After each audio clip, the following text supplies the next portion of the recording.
They say tragedy shows you who your real friends are.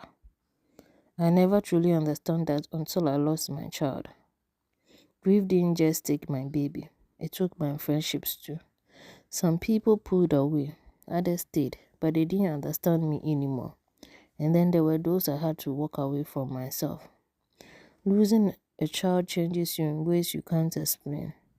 And sometimes that means outgrowing people you never thought you would lose. At first I thought people would be there for me. I thought they would check in, sit with me in my grief, just be present, but instead silence. Some didn't know what to say, so they said nothing at all. Others got tired of my sadness, as if grief had an expiration date, and some just disappeared. Maybe because my pain reminded them of something they didn't want to face. At first, it hurt. I questioned everything. Was I too much? Too broken? But then I realized I wasn't the problem. They just weren't meant to be part of this version of my life.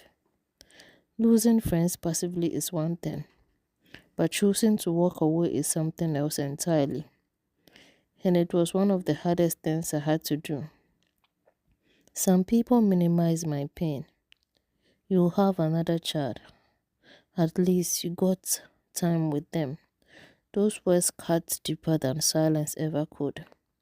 Then there were the ones who wanted me to get over it, who thought grief was inconvenience, who made me feel like I was holding on to something I should have let go of.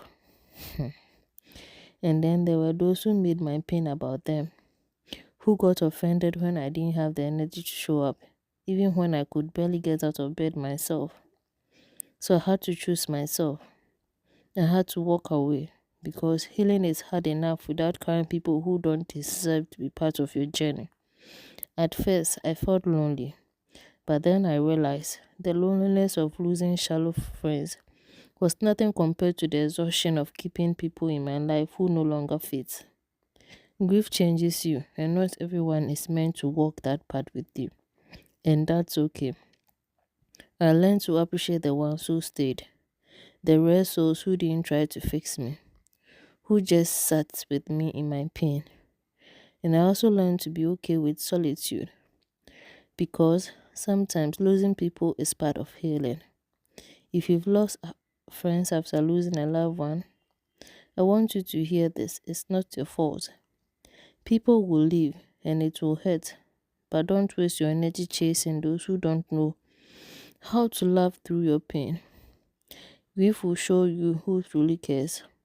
Let it, and when it does, don't be afraid to walk away from what no longer serves you, because healing requires peace, and sometimes that peace comes from letting go. Have you ever lost friends during a hard time? Let's talk in the comments. I know how painful it is, but you are not alone. And if this video helped you, subscribe. I'm sharing every part of my journey.